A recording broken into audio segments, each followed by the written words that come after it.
자, 오늘 이 본문의 말씀을 중심으로 인침받은 14만 4천의 최후 승리, 인침받은 14만 4천의 최후 승리라는 제목으로 함께 말씀을 나누도록 하겠습니다. 오늘 본문의 말씀은 요한계시록에서 아주 유명한 말씀입니다. 바로 세상 끝날 구원받을 14만 4천에 대한 말씀이 들어있기 때문입니다. 교회를 다니지 않는다 하더라도 14만 4천이라는 말을 아마 한두 번쯤은 들어보신 분들이 많이 있을 겁니다. 또 이단들도 14만 4천이라는 말을 많이 사용을 합니다. 하지만 이 14만 4천에 대해서 정확하게 이해하는 경우가 많지 않습니다. 오늘 본문 말씀을 중심으로 해서 14만 4천이 누군지, 이것에 대해 아는 것이 왜 중요한지를 함께 나누도록 하겠습니다. 먼저 14만 4천에 대한 핵심 구절인 오늘 본문 4절 말씀을 같이 읽어보도록 하겠습니다. 7장 4절입니다. 같이 읽습니다. 내가 인침을 받은 자의 수를 들으니 이스라엘 자손의 각 지파 중에서 인침을 받은 자들이 14만 4천이니 아멘. 자, 여기 보면 명시적으로 인침받은 자들의 수가 14만 4천이다 이렇게 명시적으로 밝히고 있습니다. 구원받을 자가 14만 4천이다. 이 말씀에 대해서 여러 가지 다양한 해석들이 있습니다. 세대주의 종말론을 주장하는 유튜브에도 많이 나오죠. 너무나 자극적이고 왜곡된 주장들이 많아서 이런 영상을 본 분들은 14만 4천 그러면 겁부터 덜컥 납니다. 매우 두렵고 공포스러운 숫자가 14만 4천입니다. 여러분 생각해 보십시오. 전 세계 인구가 78억인데 이 중에서 구원받는 자가 14만 4천이라고 그러면 얼마나 적은 숫자입니까? 그래서 이런 주장을 하는 분들은 천국에 들어가는 자들의 숫자가 매우 적을 것이라고 하면서 마태복음 7장 13절 14절을 인용합니다. 뭐라고 되어 있냐면 좁은 문으로 들어가라. 멸망으로 인도하는 문은 크고 그 길이 넓어 그리로 들어가는 자가 많고 생명으로 인도하는 문은 좁고 길이 협착하여 찾는 자가 적음이라. 그래서 생명으로 들어가는 문이 너무나 좁기 때문에 실제로 나중에 천국에 들어가 있는 사람을 보니까 14만 4천밖에 되지 않는다는 것입니다. 여러분, 이 14만 4천에 들어가려면 얼마나 몸부림을 쳐야 되겠습니까? 물론 우리가 상식적으로 그냥 언뜻 들을 때 14만 4천이면 꽤 많네 이런 생각이 들 수 있습니다만, 여러분 전 세계적으로 14만 4천이라고 그러면 말이 달라집니다. 우리 대전 인구만 하더라도 150만입니다. 150만 중에 14만 4천이 들어간다. 그러면 150만 중에 14만 4천이면 10%지요. 근데 대전만한 도시가 전 세계에 얼마나 많이 있겠습니까? 그래서 제가 이게 계산기로 계산을 해봤더니 78억 분의 14만 4천 곱하기 100 그랬더니 0.0018%만 천국에 들어갈 수 있는 것으로 나옵니다. 14만 4천. 그러니까 1%도 아니고 0.1%도 아니고 0.0018%입니다. 이게 하버드 대학 들어가는 것보다 더 어려울 거예요. 자, 이 사실에 이제 많은 사람들이 이렇게 겁을 먹게 되지 않겠습니까? 이 당황한 사람들은 성경을 보다가 정말 14만 4천밖에 안 갈까 하다가 아주 쾌재를 부르는 좋은 희소식과 같은 힌트를 발견했습니다. 그거는 4절 말씀을 자세히 읽어보면 인침받은 자의 수가 이스라엘 자손 중에서 14만 4천이라는 겁니다. 인침받은 자의 수를 들으니 4절에 보면 이스라엘 자손 지파 중에 14만 4천이다. 그래서 5절부터 8절까지를 보면 이스라엘의 12지파 유다, 루벤, 6절에 아셀, 납달리, 므낫세, 7절에 시므온, 레위, 이사갈, 8절에 스불론, 요셉, 베냐민. 이렇게 해서 12지파가 다 12,000 각각 1만 2천씩에서 14만 4천이 됩니다. 그러니까 이스라엘 백성들 중에 구원받을 자가 14만 4천이고 나중에 우리들 이방인들 이스라엘 백성들이 아닌 우리들은 누구냐? 자, 9절에 보면 전 세계 각 나라와 족속과 백성과 방언에서 아무도 셀 수 없는 흰옷을 입은 큰 무리가 나온다고 그러죠. 자, 이게 다 전 세계에 흩어져 있는 잘 믿는 성도들이라는 것입니다. 그래서 우리들은 안심해도 되고 이제 이스라엘 백성들 중에 기독교인 신앙생활을 하는 자의 수가 14만 4천이 차면 그 다음에 세상의 끝이 올 것이다 이렇게 생각을 합니다. 그런데 이스라엘 백성들 중에서도 이제 인침받는 자가 14만 4천이라고 그러면 이스라엘 안에서조차 사실 그렇게 많은 숫자는 아닙니다. 여러분 현재 이스라엘 백성들의 숫자가 이스라엘 안에만 사는 이스라엘 영토 안에만 사는 사람들이 890만입니다. 전 세계에 흩어져 있는 디아스포라 미국이나 캐나다나 유럽에 흩어져 있는 유대인들을 하면 훨씬 더 많죠. 근데 이 이스라엘 안에 890만 백성들 중에서 14만 4천 그렇게 계산을 해도 890분의 14만 4천 곱하기 100 이렇게 하면 1.6%밖에 되지 않습니다. 그러니까 1.6%만 구원받는 거예요. 여러분 이 정도면 하나님이 이스라엘을 구원하는 게 아니라 거의 포기하는 수준입니다. 로마서 9장에서 11장까지를 보면 하나님께서는 결코 이스라엘을 포기하지 않고 하나님께 돌아오도록 돌이키시도록 역사하겠다라고 약속을 하시죠.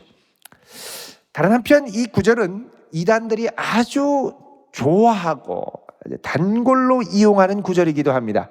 이단들은 자신들이 구원받을 입맞은 14만 4천이 되어야 한다고 하면서 신도들을 독려해서 14만 4천을 채우라고 합니다. 수단과 방법을 가리지 않고 때로는 물질 공세로 때로는 거짓말로 속여가면서까지도 이걸 모략이라고 그러죠. 모략전도. 그래서 수단 방법을 가리지 않고 14만 4천을 채우도록 몰아갑니다. 그러면서 14만 4천만 채우면 이제 이 세상이 끝나게 될 것이고 그러면 너희들은 하늘에 있는 순교자들의 영혼과 합쳐져서 소위 말하는 영육합일 신인합의를 해서 너희들이 영생불사하는 존재가 되고 너희들은 왕같은 제사장이 되고 그러면 전 세계에 있는 많은 부자들이 돈을 싸들고 와서 너희들에게 진리의 말씀을 배울 것이고 그때가 되면 너희들을 박해하고 오해했던 모든 가족들이 오해를 풀고 다 이단 단체로 돌아올 것이다. 그래서 이들은 목숨을 걸고 제사장을 목표로 뜁니다. 제사장만 되면 모든 문제가 해결된다. 그렇게 생각해서 모든 것을 올인해서 완전히 여기에 아주 핍절하도록 달려들죠. 그런데 그렇게 해서 14만 4천을 이단 단체가 채우면 세상 끝이 와야 되는데 세상 끝이 오지 않습니다. 그러다가 20만이 넘고 30만에 육박하죠. 그러자 이 중에서 진짜 입맞을 14만 4천이 있고 나머지 15만 6천 명 정도는 가짜다. 양과 염소를 구별해야 된다. 이렇게 주장을 합니다. 그래서 누가 진짜 입맞은 사람인지 시험 보자는 거예요. 그래서 제사장 입맞은 시험이라는 시험이 등장했습니다. 300문제. 300문제에서 90점 이상 맞아야 입맞은 사람이 됩니다. 자꾸 떨어지니까 나중에는 시험 문제도 유출해 가면서 입맞은 시험을 보고 합격하도록 만들죠. 여러분 입맞는 게 암기력으로 결판 난다면 좀 억울하지 않으시겠습니까? 특별히 젊을 때는 기억력이 쌩쌩해도 나이가 들어서 좀만 봐도 외운다고 하면 자꾸 돌아서면 까먹고 돌아서고 까먹고 그러면 너무너무 입맞은 시험이 힘듭니다. 안 그래도 이 땅에서 수능과 학력고사로 많이 힘들었는데 여러분 천국 갈 때도 암기력으로 시험 쳐서 들어간다면 얼마나 마음이 어렵겠습니까? 그래서 그 이단 단체 안에 있는 상당수 사람들이 14만 4천 되는 걸 포기하고 나는 그냥 흰물이나 될래 이렇게 얘기를 합니다. 흰무리가 된다는 건 오늘 말씀 9절에 근거해서 각 나라와 족속과 백성과 방언에서 아무도 능히 셀 수 없는 큰 무리가 흰옷을 입고 나온다 그러죠. 그래서 흰옷 입은 큰 무리. 자, 이 흰 무리가 되면 제사장처럼 영육합의를 받지 못하지만 영혼만큼은 구원받는다고 합니다. 그런데 최근 들어서는 이 이단 단체에서 이탈자들이 많아지니까 14만 4천 아래로 떨어질 것 같으니까 이제는 흰 무리도 영육합의를 한다 하는 식으로 교리를 수정을 했고 이게 사실 그 내부에 열심히 제사장이 되기 위해서 달려갔던 사람들에게는 커다란 충격을 줬습니다. 왜냐하면 자기는 14만 4천 제사장이 되려고 올인해서 여기까지 달려왔는데 대충 빈둥빈둥하면서 신물이 나댈래? 그러고서는 빈둥빈둥거리던 사람도 다 신이 나빌되고 제사장처럼 된다 그러니까 상당한 허탈감과 충격을 받습니다. 그만큼 이렇게 교리를 수정한 것은 뭐냐? 그만큼 우리 이단 단체에서 나가 떨어지지 말아라 이런 말이죠. 자, 그렇다면 오늘 본문에 등장하는 14만 4천은 누구고 이것을 어떻게 이해하는 것이 성경적으로 바른 이해일까요? 자, 이것을 이해하기 위해서는 우리가 이 본문에 나오는 중요한 두 가지를 기억하고 해석을 해야 됩니다. 이해해야 됩니다. 첫 번째는 뭐냐 하면 오늘 본문 7장 1절에 나오는 2일 후에라는 표현입니다. 2일 후에. 그 다음에 뒤에 보면은 내가 내 천사와 땅 내 모퉁이에 선 것을 보니, 그래서 2일 후에 내가 보니 라는 표현입니다. 그게 9절에도 보면 2일 후에 내가 보니 이렇게 돼 있죠. 2일 후에 내가 보니 아니면 또 내가 보니 이렇게 등장을 하는데, 자, 이것은 2일 후에 내가 본다라는 건 언뜻 들을 때는 이게 시간적인 순서로 이게 장면이 전환되는 것 같지만 그게 아니라 환상의 장면이 공간이 바뀔 때, 환상의 장면이 바뀔 때 이게 장면을 전환할 때 항상 등장하는 게 2일 후에 아니면 내가 보니라는 구절입니다. 그래서 이것을 장면 전환 어구다 이렇게 부릅니다. 장면 전환 어구. 그러니까 계시록이 진행이 되면서 환상의 장면이 천상에서 지상으로, 지상에서 천상으로 막 바뀔 때 2일 후에 내가 보니가 등장합니다. 그래서 여러분 5장 1절도 보면 내가 봄에 돼 있는데 4장 1절에 2일 후에 내가 보니 등장하죠. 그 앞에 2장 3장에는 이 땅의 지상에 있는 7교회가 나왔고 4장부터 2일 후에는 하늘에 열린 문이 있어서 하늘을 보기 시작합니다. 그러다가 6장에 와서 다시 내가 봄에 이렇게 돼 있죠. 내가 봄에, 그러니까 어떻게 합니까? 그 보는 환상의 장면이 이 땅에 지상에 있는 6개의 인이 풀리는 장면으로 오고, 그 다음에 다시 7장 1절에 가서 2일 후에, 그러니까 이게 다시 여기 있다가 천상으로 올라가게 됩니다. 그러니까 하늘과 땅을 교체하면서 진행될 때 2일 후에 또는 2일 후에 내가 보니라는 장면 전환 어구가 등장한다는 겁니다. 그래서 오늘 본문을 이해할 때는 2일 후에를 통해서 이 장면이 전환되는 것을 잘 이해해야 됩니다. 7장 1절의 2일 후에와 7장 9절에 있는 2일 후에는 환상 장면이 분명 다르게 전환되는 것을 의미합니다. 두 번째로는 숫자의 상징성입니다. 이 요한계시록에는 많은 숫자가 등장합니다. 예를 들어서 7, 7 그러면 완전수를 의미합니다. 지상의 동서남북과 하늘의 삼위일체 하나님을 결합해서 7이죠. 완전수 7입니다. 그래서 어린 양에게 있는 7등불, 하나님 보좌 앞에 있는 7등불, 7눈, 이건 실제로 눈이 7개라는 게 아니라 온 세상을 두루 감찰하는 완전한 눈, 그리고 완전한 성령을 의미하죠. 7입니다. 6이란 뜻은 불완전을 상징합니다. 불완전. 그래서 666 그러면 그 상징적인 의미로는 불완전, 불완전, 불완전, 완전히 불완전한 존재라는 뜻입니다. 이런 식으로 또 12라는 숫자가 있습니다. 12는 뭐냐면 하나님의 백성 12지파, 이스라엘 12지파를 의미하는 하나님의 백성을 상징하는 의미입니다. 그래서 12, 구약의 12지파와 신약의 12사도 12 더하기 12는 하늘과 땅의 모든 하나님의 백성을 대표하는 수 24가 되고, 그리고 12 곱하기 12는 하늘과 땅의 하나님의 백성을 통틀은 모든 수를 가리킵니다. 144죠. 12 곱하기 12. 여기에 10 또는 100 또는 1000은 많음을 의미하는 숫자입니다. 그 당시에 헬라 세계에서는 많이 세야 숫자를 만 이상으로 세지 않았습니다. 그래서 보통 요한계시록에도 1만 만이니 2만 만이니 그러죠. 만은 만 곱하기 만입니다. 그러니까 억이라는 단어의 개념이 없었던 것입니다. 그만큼 이제 1000 그러면 상당히 많은 숫자죠. 그러니까는 144 신구약 성도들을 곱한 것과 1000이 결합이 되면 1000을 곱하면 14만 4천이 됩니다. 그래서 이 14만 4천은 하나님의 백성이 수없이 많다는 것을 상징적으로 나타내는 숫자고, 이 14만 4천을 또 다르게 표현하면 9절에 각 나라와 족속과 방언에서 나오는 큰 무리를 의미합니다. 큰 무리. 자, 여기까지 보면 우리에게 좀 궁금한 것이 있습니다. 왜냐하면 분명히 14만 4천은 4절 말씀에 이스라엘 각 자손 중에 나온 14만 4천이라고 그랬는데, 이게 어떻게 신구약의 모든 하나님의 백성을 나타낼 수, 대표할 수 있느냐라는 것이죠. 그런데 여러분, 이 요한계시록 7장 5절부터 8절까지 나오는 12지파의 이름을 보면 민수기 1장에 나오는 정통 이스라엘의 12지파와 다르다라는 것을 알 수가 있습니다. 비슷한데 다른 점이 있습니다. 오늘 본문에 나오는 12지파에는 우상 숭배를 해서 금송아지 제단이 있던 단, 이스라엘의 경계를 나타낼 때는 단에서 부엘세바까지라고 합니다. 단, 맨 꼭대기 북쪽에 금송아지를 섬기던 지파였던 단 지파의 이름이 오늘 본문에 빠져 있습니다. 빠져 있고, 그 다음에 에브라임 지파가 빠져 있습니다. 그리고 여기에 대신 들어간 게 있는데 요셉 지파가 들어갔고, 그 다음에 또 하나 레위 지파가 들어갔습니다.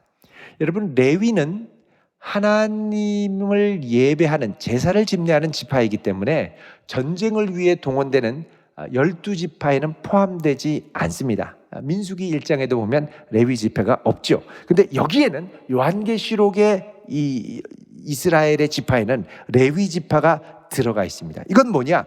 이 이스라엘의 지파는 이 물리적인 전쟁을 수행하는 12지파가 아니라 레위부터 시작해서 영적 전쟁을 수행하는 12지파라는 것을 의미합니다. 그래서 이 땅에서 새 이스라엘, 그러니까 하나님의 새로운 백성이죠.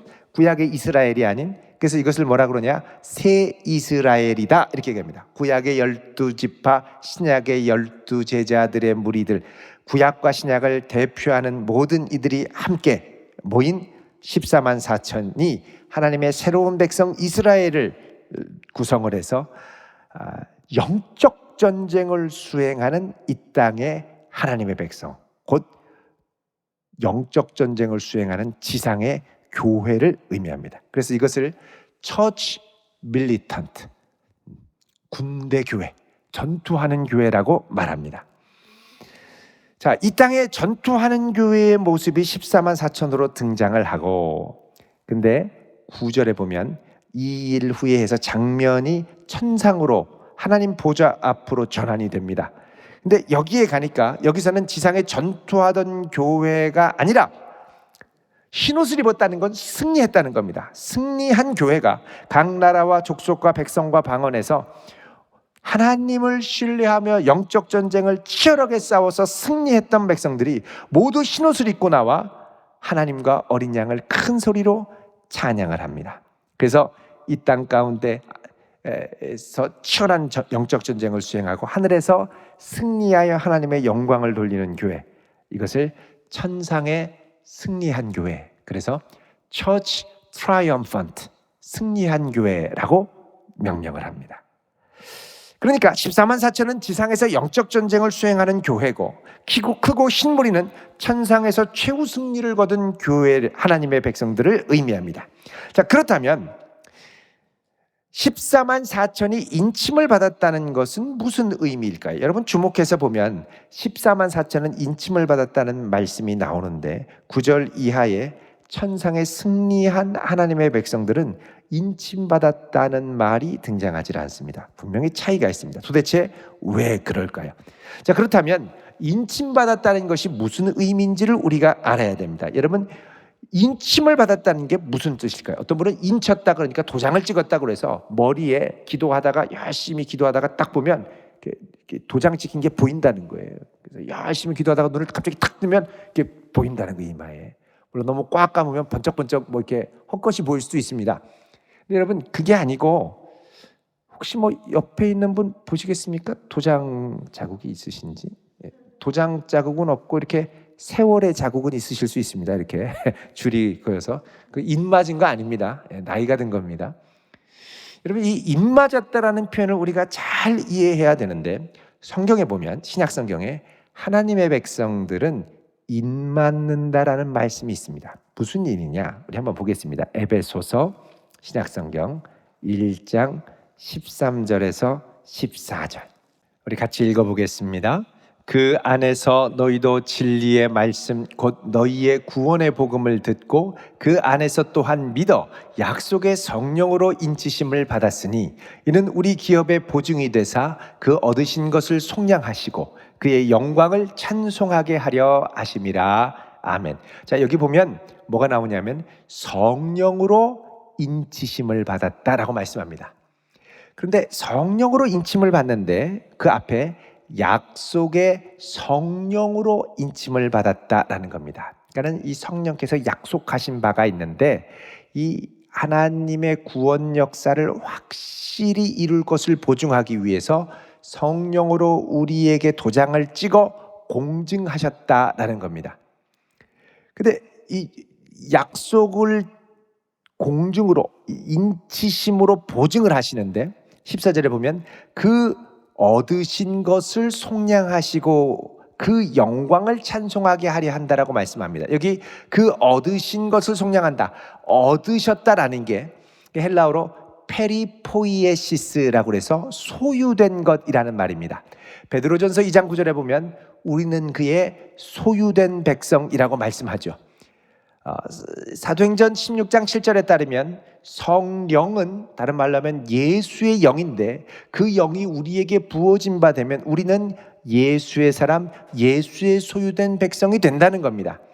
그런데 1장 14절에 그 얻으신 것이라는 말은 이미 우리가 그의 소유된 백성이 되었는데 그 소유된 백성인 우리를, 그 얻으신 것을 다시 속량하신다라고 말씀하죠. 이게 다소 좀 생소합니다. 이미 구원하신 그 백성을 또다시 속량한다. 이 속량이라는 건 값주고 산다라는 것이죠. 왜 또다시 속량을 할까요? 신약 성경을 자세히 보면, 좀 깊이 보면 속량은 두 가지 차원으로 나타납니다. 첫 번째 속량은 뭐냐? 죄사함으로 말미암는 속량, 영적 속량입니다.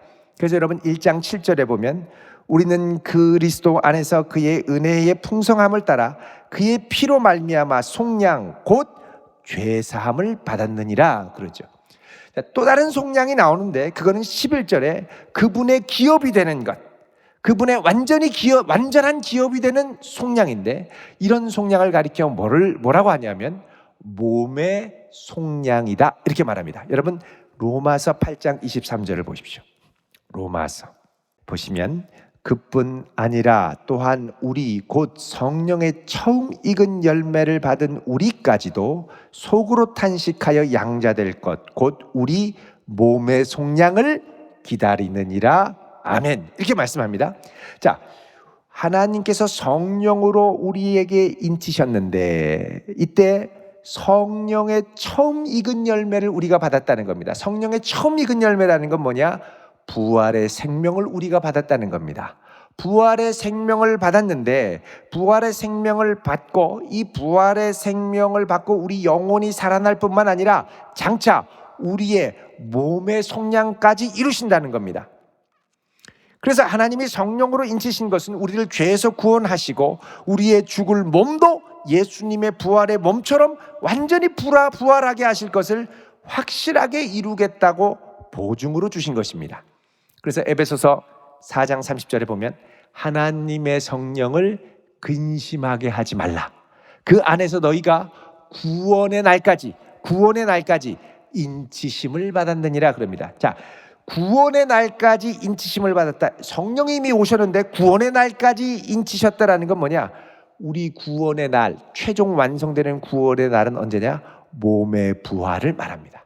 우리의 죽고 썩을 몸이 예수님의 몸처럼 부활하는 것입니다. 그래서 세번역 사도신경 우리가 아까 고백한 고백에 따르면 죄를 용서받는 것과 그 다음에 몸의 부활과 그 다음에 영생을 믿습니다. 이렇게 고백하죠. 죄 용서, 몸의 부활, 그 다음에 영생. 영생은 영혼의 부활의 생명만이 아니라 우리 몸까지 부활하는 완전한 생명을 말합니다. 그러니까 우리가 얻을 영생의 최종적인 형태는 죄사함과 몸의 부활을 통해 완전한 하나님의 형상의 회복에 있습니다.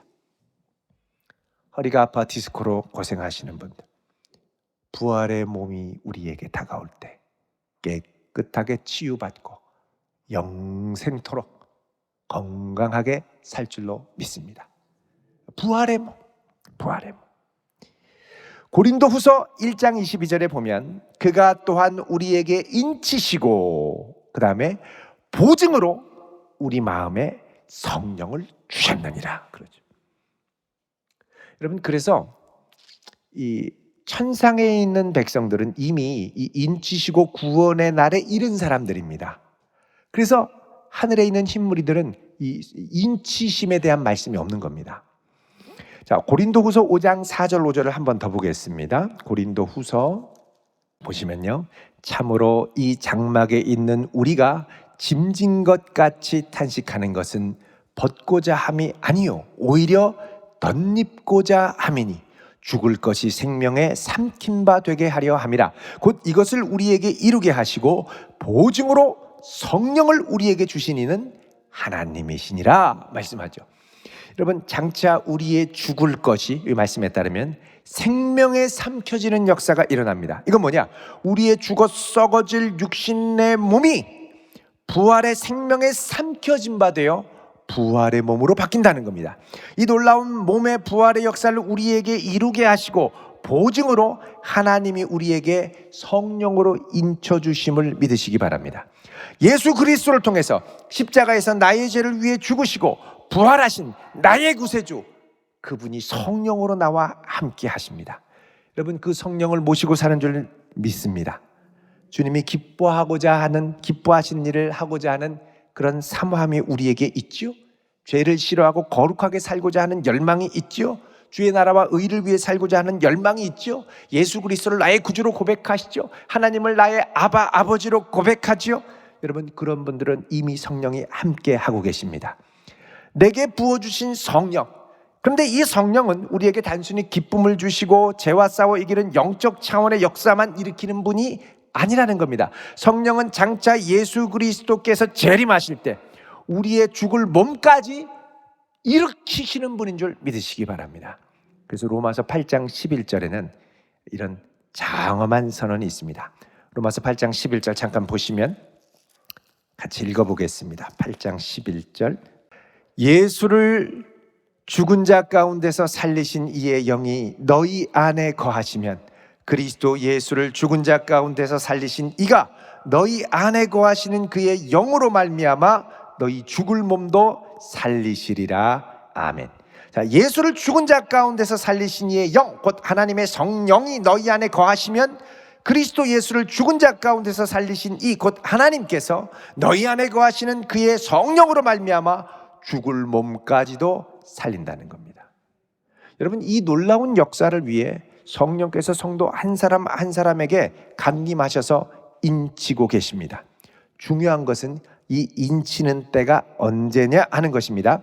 그것을 말씀하는 게 오늘 본문 7장 1절입니다. 1절 보시면, 이 일 후에 내가 내 천사가 땅 모퉁이에 선 것을 보니 땅의 사방의 바람을 붙잡아 바람으로 하여금 땅에나 바다에나 각종 나무에 불지 못하게 하더라. 아멘. 자, 내 천사가 땅 사방에, 동서남북 사방에 부는 바람을 붙잡아서 바람이 불지 못하게 막고 있을 때 하나님의 천사들이 인을 친다는 겁니다.